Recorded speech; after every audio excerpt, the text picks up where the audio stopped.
জেলা বিএনপির আহ্বায়ক এবং সদস্য সচিব তারা তাদের সুযোগ্য নেতৃত্বে এটা সম্ভব হয়েছে, যার জন্য আমি সদস্য সচিব এবং সংগ্রামী আহ্বায়ককে জানাই আমার সংগ্রামী শুভেচ্ছা। প্রিয় ডেলিগেটবৃন্দ, আপনারা জানেন আমি এই কুষ্টিয়া জেলা বিএনপির আহ্বায়ক এবং সদস্য সচিব।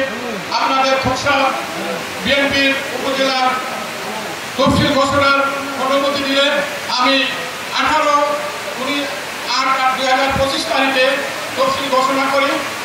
এই তফসিল ঘোষণার পরে আপনাদের মধ্য থেকে 19/8/2025 তারিখ থেকে 20/8/2025 তারিখের মধ্যে সভাপতি পদে একজন নমিনেশন পত্র সংগ্রহ করেন, জনাব মোহাম্মদ আলাউদ্দিন খান। জনাব মোহাম্মদ আলাউদ্দিন খান সভাপতি পদে সংগ্রহ করার পরে তার কোনো প্রতিদ্বন্দ্বী না থাকায় আমি তাকে জনাব মোহাম্মদ আলাউদ্দিন খানকে কুষ্টিয়া খোকসা উপজেলা বিএনপির সভাপতি পদে নির্বাচিত ঘোষণা করছি।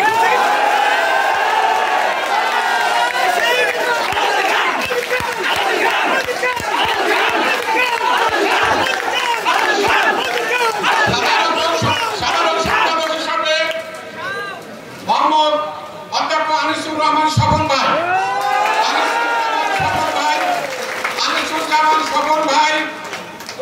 তার সাধারণ সম্পাদক হিসেবে মনোনয়নপত্র সংগ্রহ করেন এবং তার কোনো প্রতিদ্বন্দ্বী না থাকায় তাকে বেসরকারিভাবে সাধারণ সম্পাদক হিসাবে নির্বাচিত ঘোষণা করছে।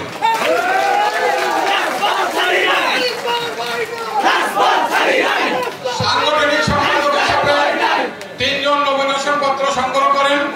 এর মধ্যে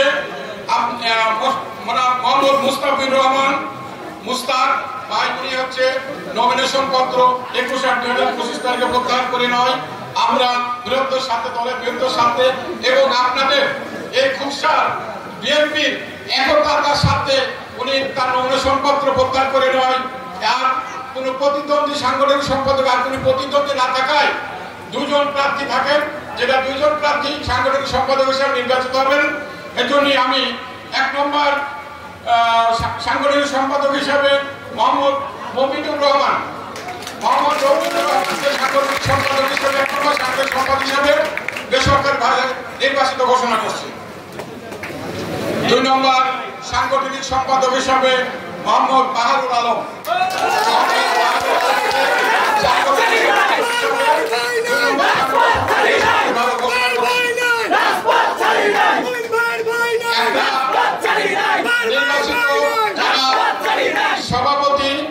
নির্বাচিত সভাপতি, সাধারণ সম্পাদক এবং সাংগঠনিক সম্পাদক উদ্দেশ্যে আমি একটা বার্তা দিচ্ছি।